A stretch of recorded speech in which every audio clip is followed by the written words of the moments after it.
Okay, well, good morning, folks. We're here for a couple of topics, and let me just get our items situated, and we'll get started. So I think the primary point of today's briefing is really to talk about the economy, and it's in the context of the budget. So I know on and off there have been lots and lots of questions about the city's budget and this sort of thing, and of course we've been providing updates. But we've basically been doing with City Council a rolling budget month to month. That's basically what we've been doing, primarily because we couldn't really pin down any kind of accurate forecast, and for obvious reasons with Corona, right? So the disruptions in gross receipts tax and fluctuations in spending. And I think now we have enough that we can actually build a budget around. Now, we expect all of this to change in a wide range of ways. But we have enough that we need to actually, present our budget for the next fiscal year. And just as a reminder of the way the calendar works, normally we would present this basically in June, and then council takes off in July, and then we pick up things in August.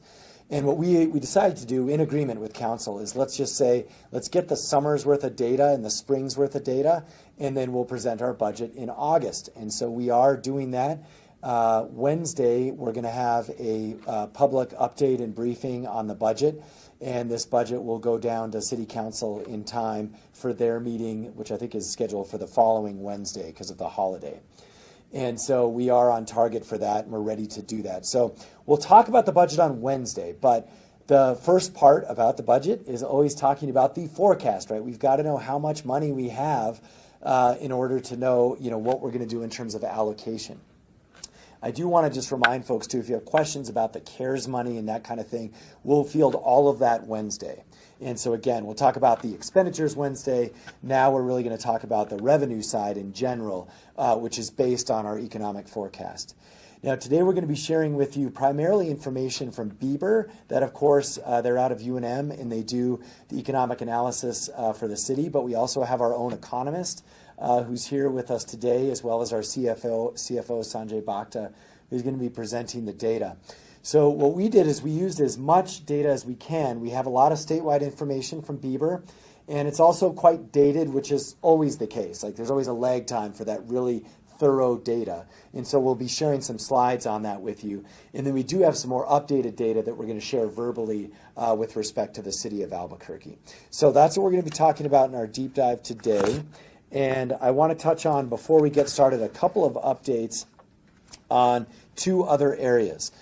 First, with respect to Corona and COVID-19, the JIC, et cetera. This is our Joint Information Center.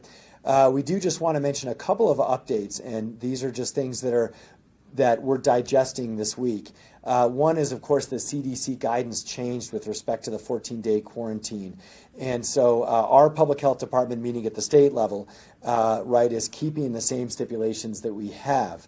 But we do acknowledge that the CDC guidance has shifted. So we'll see where the state goes with that. That's really their call. The vaccine cold storage concerns. We're also hearing this. Some of the vaccines might require cold storage. We talked Friday about how we're dry running the flu season with flu shots and vaccinations as a dry run for Corona. The challenge is that they have to be refrigerated. So just as a note, we are going to start kind of working through that. But again, it all depends on if we even have a vaccine and so forth. But that's something now that we're trying to figure out, both as a country, a state, and a city. Also, aerosol transmission. We're getting a lot of questions about aerosol transmission, and there continues to be different studies on this. And what I would say is, and I'm just reading here, if you have specific questions, certainly ask the State Department of Health or our Environmental Health Department. But aerosol transmission has not been ruled out. I think initially a lot of folks felt that it just couldn't be transmitted in that manner, and a lot of studies are showing that it may be transmitted. And I think the most important thing there is masks. And there's also a correlation in a lot of these studies about outdoor versus indoor. So, and also, let's remember, luckily in Albuquerque, we are low humidity and lots of sunshine. And both of those things work in our favor with respect to aerosol transmission. So I think we are, of course, concerned, like the rest of the country, in terms of aerosol transmission inside. And that's why masks are so important. outside. Again, if you have scientific questions, check with the experts, but less of an issue here being we're so high elevated and have such low humidity and so much sunshine. Not as much of a concern here. But I do know in other parts of the country this is coming up. So those are some updates just from our Joint Information Center. And the last thing is employer vaccination policy. So we did, as we rolled out our program Friday, both for flu shots, we are asking all employers in the Albuquerque metro area to check on, and employees to check on your vaccination policy. And of course, we're asking employers to cover potential COVID vaccination. That's just a request, but that's something that's going across the country. That's something we very much hope every employer in Albuquerque, if they can honor. As we mentioned on Friday, we will have avenues, both for flu shot and corona, for no-cost vaccinations. But that number and how we do that is going to depend on how much employers can also step up to help us in those efforts. Okay, a little bit of an update, too, on our programming at our community centers. This is for folks who don't have the luxury of staying home, be it they might be essential workers, or there might be other situations with respect to just income and single parent status and so forth, where they need a place for their kids to be able to go and to continue to do online learning. Our 22 community centers have stepped up to do this, and we're going to continue to work through our wait list. And so this week, just as a notice, we are going to now go into our wait list. We have some additional spots, and so we're going to start calling through the wait list. And we'll probably do this every 2 weeks or so, really through December. And so that's just an update on that. Okay, now let's talk a little bit about where we're at with respect to our pandemic and the economy. And we know that the pandemic has absolutely been devastating when it comes to the effects on local and national economies. I mean, that is no doubt, and that includes closing businesses, it includes eliminating jobs overnight. And in Albuquerque, fundamentally, this is no different. However, the specific impacts to both our budget and our economy are different by nature than other parts of the country and even other parts of the state. So we're going to touch on that a little bit. Now, in Albuquerque, we know that decreases in tax and fee revenue resulted in an estimated 2020 shortfall, that's for our fiscal year, of over $27 million. And we also know that, in this context, cities around the country and the state have been doing lots of budget cuts and furloughs and laying off workers. Now, in Albuquerque, we wanted to carve our own path, and we also wanted to make decisions when we had to make them and not make them prematurely. And so our budget reflects that effort and is going to have some of all of those aspects in the budget. But for us, we tried to first, cut costs. Then we tried to identify savings by banning travel, by examining department budgets for cost savings, restriction on new hires. We have a broad hiring freeze that has lots of exceptions that we've had in place now for, I think, almost 6 months that has been helping a lot with our budget. We've also been reviewing contracts for potential cutbacks. And we were able to get $150 million in COVID funding. This was something that Albuquerque got. We were the only city that was able to get it from the feds. And that is what is keeping us and preventing us or allowing us to not have to do wholesale furloughs or layoffs. And that continues to be the case. And again, we'll map this out on Wednesday, but want to let folks know that we're just very grateful for that funding and we're putting it to use as best that we can.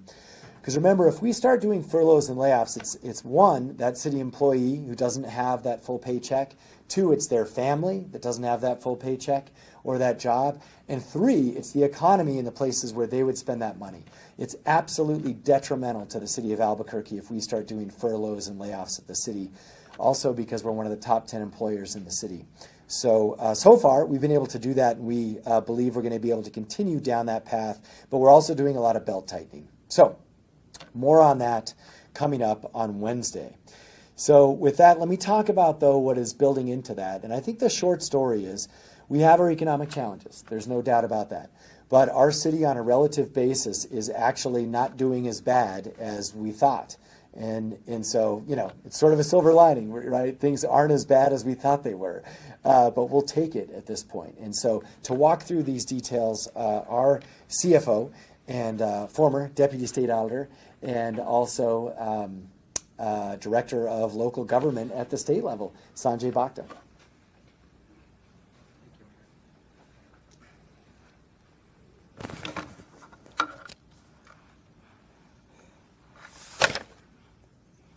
Thank you, Mayor, and good morning, everyone.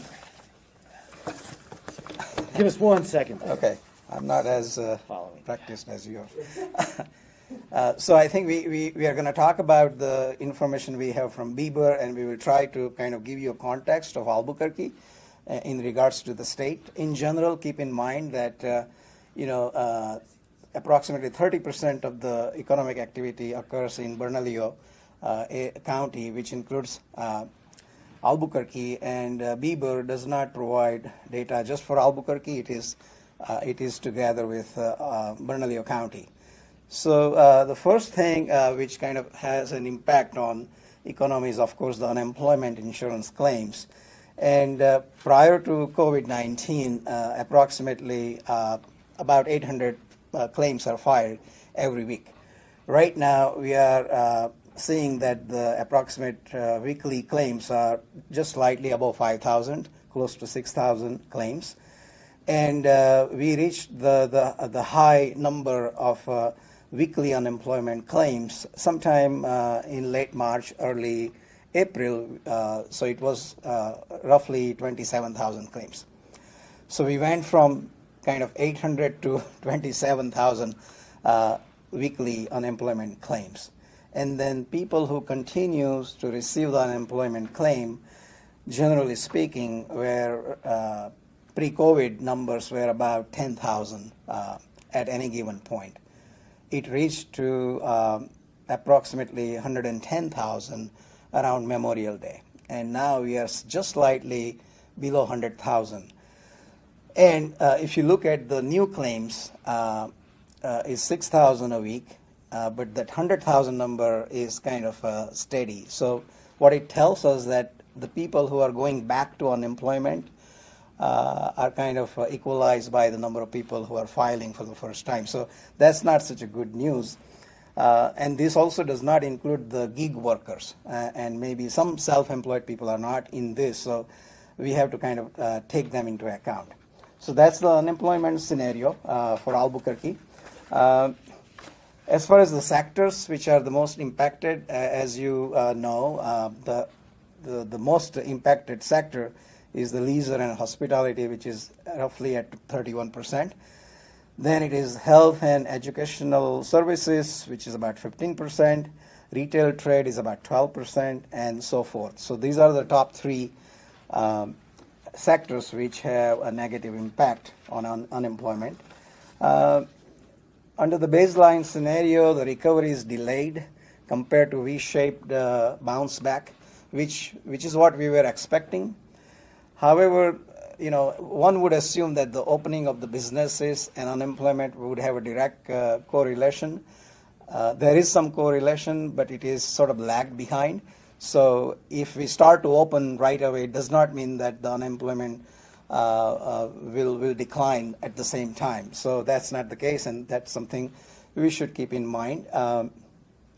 So right now, roughly speaking, there are 90,000 people who are unemployed in New Mexico, and by end of the calendar year 2020, the expectation is that about half of them will be employed again. So we will see how that actually continues, and we will kind of keep a close eye on that. But all this data have been used for our own revenue forecast.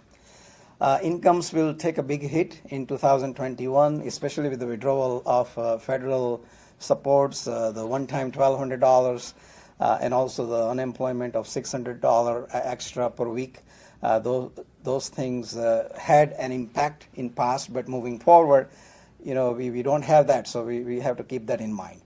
The pace of recovery will quicken in mid to late 2021 when a vaccine is available. There are a lot of other factors which we don't know for sure, so we have to keep a close eye on that, the vaccine, and how quickly we administer them when it is available.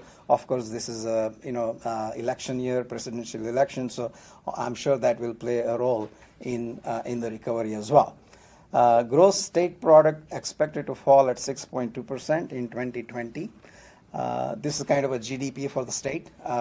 There was one interesting study which was done by New York Times, and they had sort of looked at the economic impact on 40 large cities. And fortunately, we are the second least impacted cities out of those 40. The only one who is in a better position than us is Boston.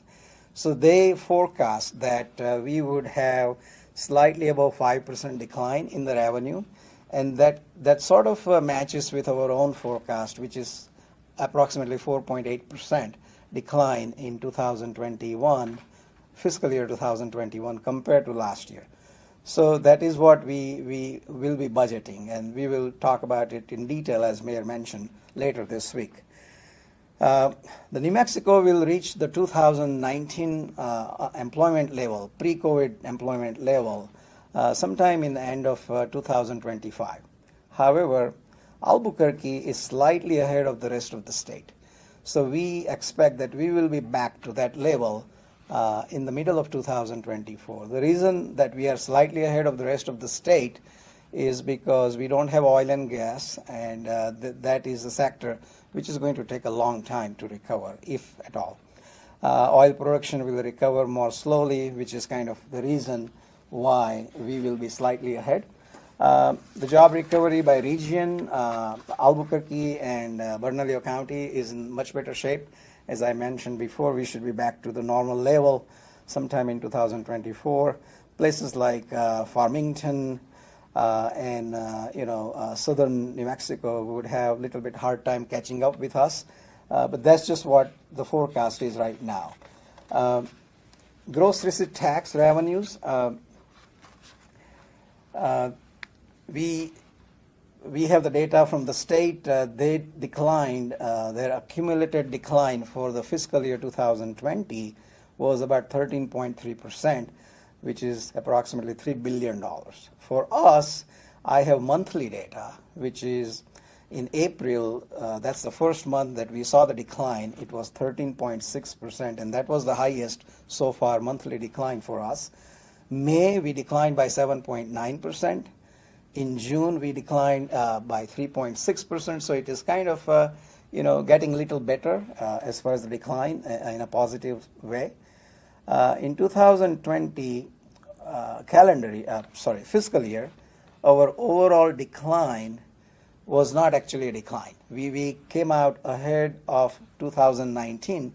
However, it is because we got $6 million additional internet sale tax in fiscal year 2020, plus we got approximately $7 million one-time adjustment in hold harmless gross receipt tax, which was the result of a large filer who must have made mistake in past. We don't have the details. These are the taxpayers' data. Tax and the Revenue Department does not share the specifics with us. However, that 13 million overall really helped us to be slightly above 2019. However, it is much less than what we expected overall. So there is a decline, but the actual number you look at, you will see some increase. We expect that 2020 to 2021, our decline in gross receipt tax would be 4.8%, which is somewhat similar to what New York Times had been predicting. So that's where we are in FY 2020. Our overall decline was about $27 million. Of that, 19 million was gross receipt tax. The other 7 million are charges for the services and all other miscellaneous revenues that we get. With that, I think the sectors which will come back, some of the sectors like accommodation and food services will actually do better eventually, and they will go above 19 level at some point in future. However, some sectors like retail may see some permanent changes because of the consumers' behavior and habits that we have formed during this COVID-19. Even things like going out to eat. We all have gotten used to takeouts and things like that, and some of us may continue to do that. Even when we are able to go to a restaurant, we may not go and just do the takeout. So there may be some permanent changes attributed to COVID-19 issues. My concluding thoughts, this is not a simple shutdown and reopening. When we reopen, it doesn't mean that the employment gains back right away, or the economy comes back, or the grocery tax doesn't really come back to the same level right away. There is a lag. There is also this confidence about the vaccine, and some permanent behavioral change of the consumer is playing a big role in how things are opening versus how the economy is recovering.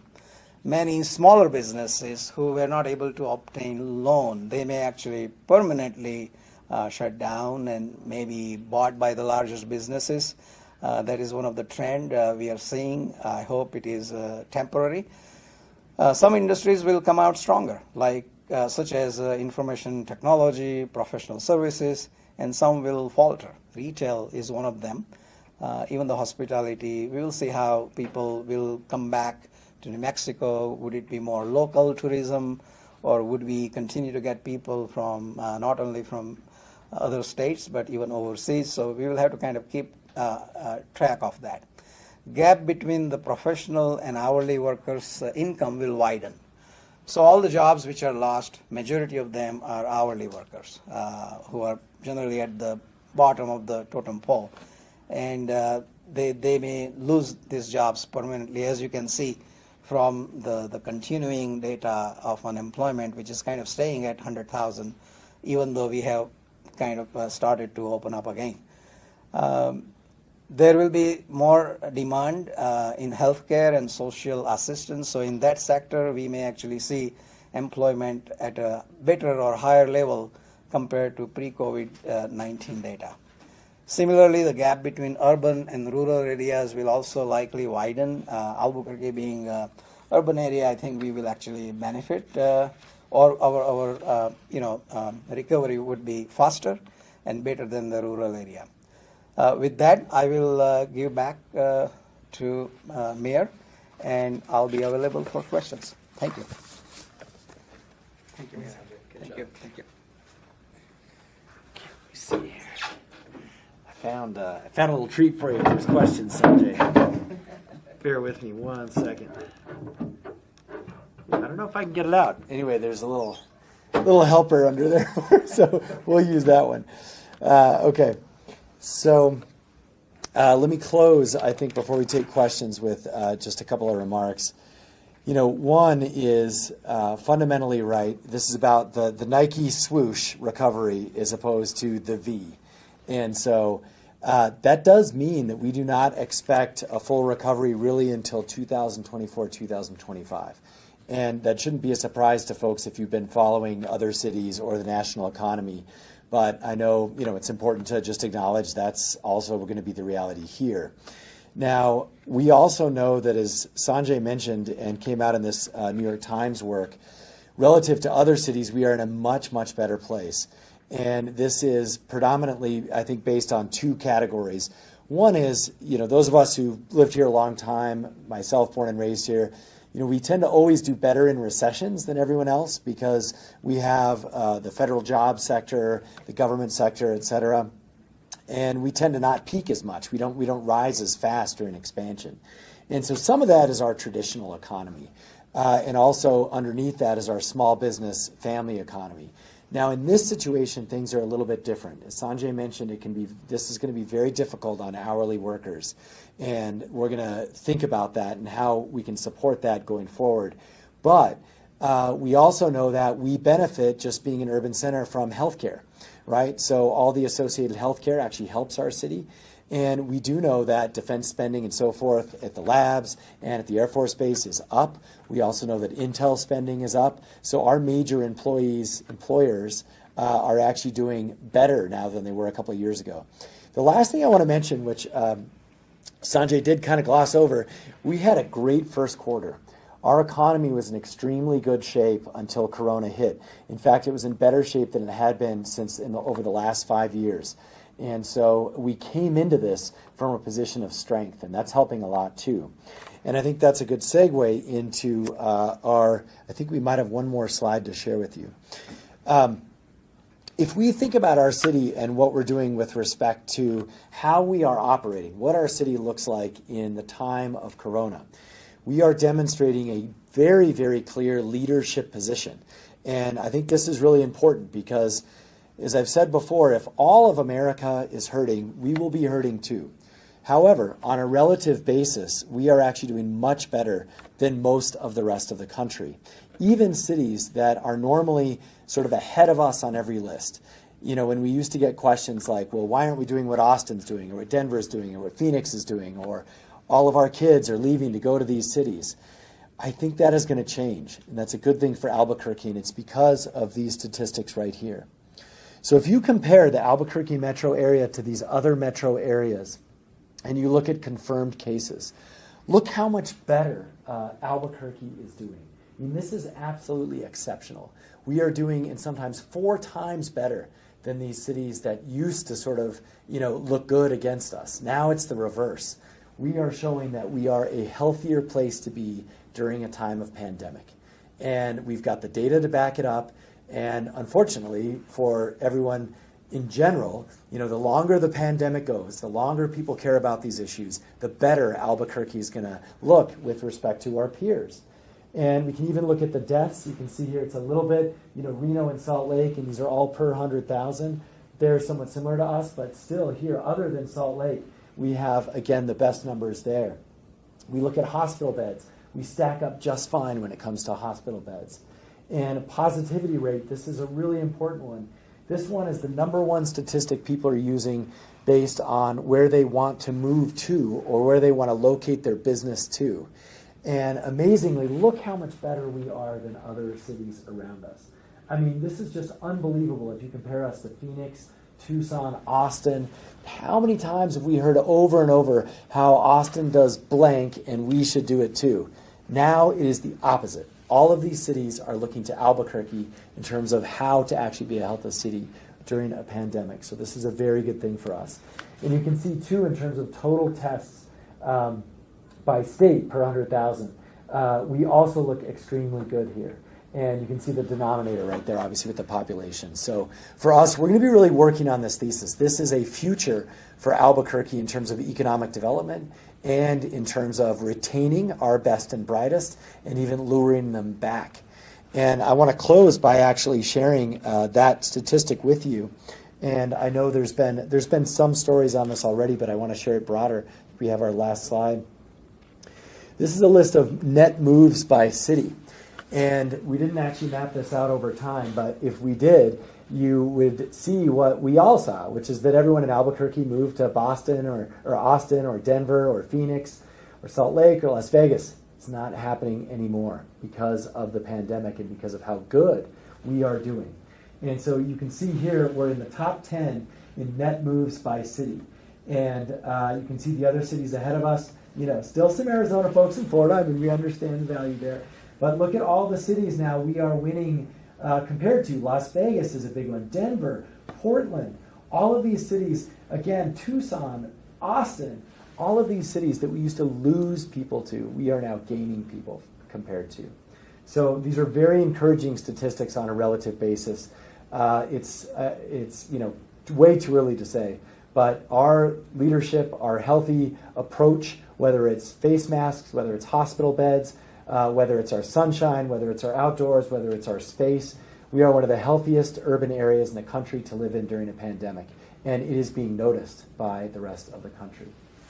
Okay, so I think with that, we'll take some questions, and why don't we pause just in case, Matt, why don't you bring the stool on up here, and we'll get it in position here. So why don't you guys read what questions we've got? Sure, so we can start with you, Mayor Keller from Fiscal at 13. He says, at this point, how close is the city toward furloughing any city workers? Would you consider wage cuts for city employees? So the question is, how close are we to any kind of furloughs, and would we consider wage cuts? So right now, we are always considering what we need to do, and that could include layoffs, that could include wage cuts, that could include furloughs. But right now, based on these numbers, we don't feel those are necessary at this time. We're going to use a combination of cost cutting, belt tightening, and then those federal funds, and we think we're going to be okay for at least the next 6 months, and we will reevaluate going into the next calendar year. And then he has a follow-up question for Sanjay. Is there a difference in how much GRT revenue the city makes with in-person shopping versus revenue made from online shopping? Can you explain? So it's a good question. As Sanjay comes up, the question is there a difference in our GRT revenue versus local physical store shopping versus online? Thank you. Excellent question. So right now we are not getting the internet sell tax revenue based on actual internet sales. It is a fixed number. So beginning fiscal year 2019 for 2 years, which is including fiscal year 2020, we got approximately $6,500,000 for the whole year. So it is slightly 500,000 plus. It is based on internet sell tax for the state sometime in 2018. And when the state gave us this money for the next 2 years, they did not actually share the sales data, but they were getting some tax, and they decided to share that pie with us. So it was $24 million for all the local governments, and we got our share of $6 million based on the population. Then in the last special session, they increased that to $12 million for us, also recognizing the fact that more people are buying on internet during this COVID-19 epidemic. So we are getting more money. However, it's not based on the actual data. There is a data which they don't share because of the taxpayers' confidentiality issues. Moving forward, from July of next year, we would get the internet sales tax based on actual sales. And that point, we would be able to compare how much the retail grocery tax was generating, and obviously, we'll see some correlation there at that point. But right now, we just don't have that data. Thank you. Okay, next question. Can you talk about, what is it, a 4.8% decline in revenue? Is that just GOT for this current fiscal year? And Yeah, question is, in terms of our decline in revenue, is that just GRT or include the other items? Yes. The 4.8% is just talking about the grocery tax revenue, and that is compared to actual grocery tax revenue of fiscal year 20. I believe we have almost 95% accurate data on the grocery tax. However, there may be some adjustment. We are still going through the annual adjustments, but it is compared to 2020 actual. So decline is not, you can't compare that decline to our 5-year forecast data, but just to actual data. so what does that amount to in dollars? Christine? 19.6 million. I thought that was for FY20. So that's just GRT. GRT? And that's the expected decline from 20 to 21. That's for the full year, correct? Or For the full fiscal year? for the full fiscal year 2021, yeah. And what do you think you finished at for FY20 in GRT? It's close This to. is our economist, Yeah. so it's okay if you guys need to I think we huddle. do. Yeah. We have that number somewhere. So for FY20, we're expecting a decline of 4.7%, and that's about $19.9 million. For FY. For FY20, correct. And then it will decline further, about 19 million. So So that's from the FY20 budget to FY20 estimated actual. Okay. And so what's your total GRT take for FY20? The total number, we're approximately at $406.8 million. Is that just the share that goes into the general fund, or does that include? That's the general fund GRT, correct. Okay. So all these numbers are just, we're talking general fund? That's GRT, correct. okay. That's correct. Do you have any, so you talk about the state unemployment numbers being around 100,000 right now. Do you know what it is here? the Bernalillo County is approximately 37% of that. 37%. So we don't have data just for Albuquerque.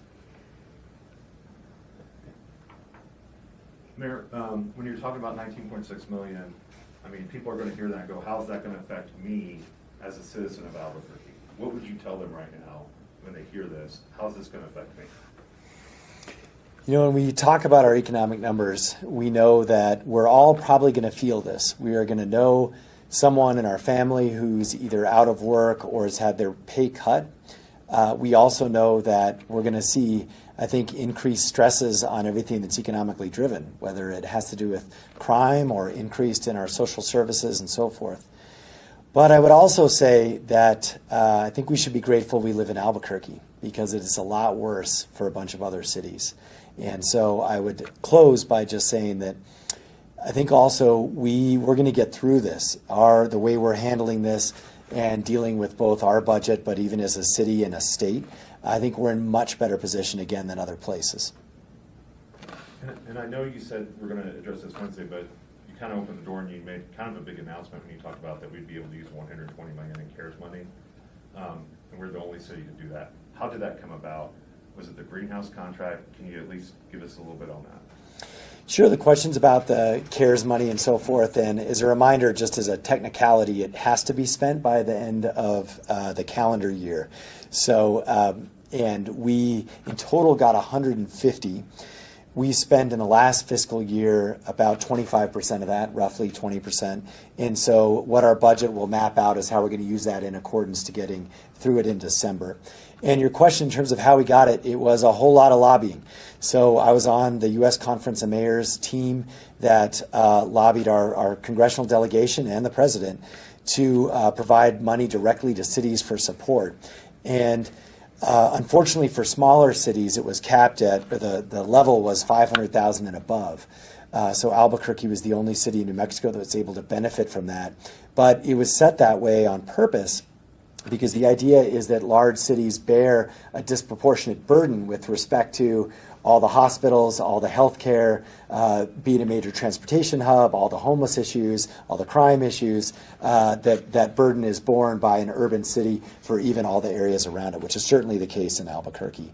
So we're grateful that Congress was able to get Albuquerque that money, and we're grateful for our delegation for helping. If we did not have that money, we would have had to do layoffs and furloughs a long time ago.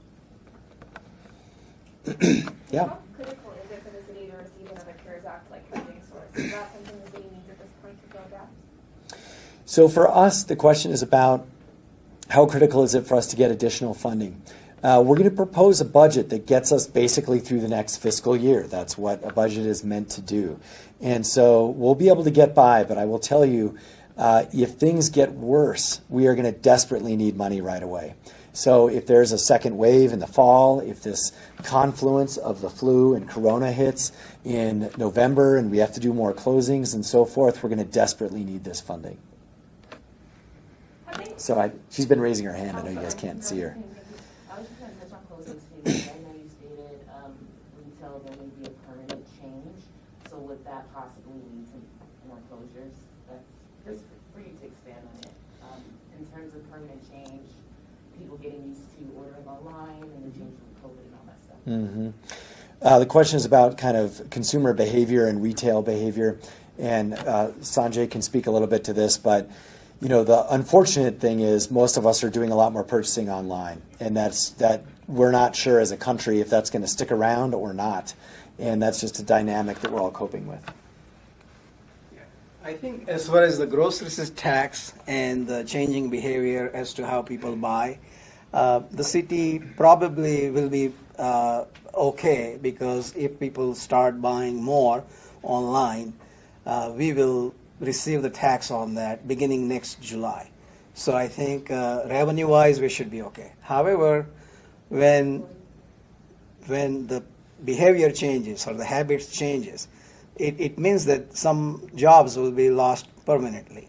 So the groceries tax aspect would be covered by the replacement through the internet.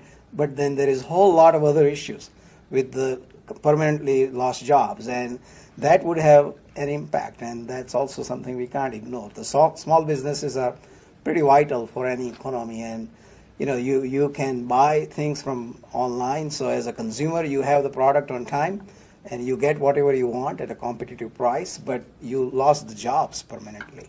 So eventually there would be the people who who lose the job and they must be spending money in Albuquerque, that would have an impact in long term. Yeah, thanks.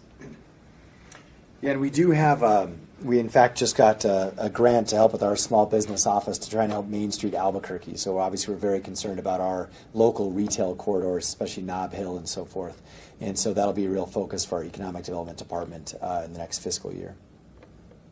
With the budgeting, you were talking about, we're desperately going to need money if there is a resurgence, or if there is something. Is that something that you're actually planning for, or like you said earlier, you're going to make decisions when it comes? So where are you at in planning for that budget on that scenario? Sure. What we're doing is we're looking basically at a 6-month window. So we're going to do a strong evaluation in December, and that's probably the right amount of time to allow for us to plan, but also to allow for us to get some more data. So we're looking at December for tough decisions if we've got to make them or not. And that's also, of course, technically the midpoint in the fiscal year. And so that's something that we would normally do. But we do have scenarios in our economic forecast for worst case scenarios.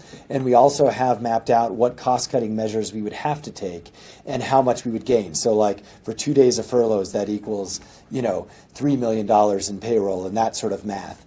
And so we do have that prepared so we know sort of which lever to pull when we need to. And the last thing is I have signed on to multiple letters and made multiple phone calls to our delegation along with the other mayors in our country and our state asking for another round of stimulus. I think we're going to need that in the long term or the short term. We hope it's for the long term. But to have that, it's absolutely critical. And I think what we've seen is that money does flow from the local governments faster. There's no doubt about that. There's just less bureaucracy, and we can get things out the door also because we're at work every day in terms of we're not like a part-time legislator or things like that. And so we can really get those dollars out. And we're seeing that cities all across the country are the fastest by far at getting that stimulus out. And that's why we need that funding to come directly to the cities. Since it is an election year, are you worried that it may take longer or there might be interruptions in that? In an election year, I'm worried about everything.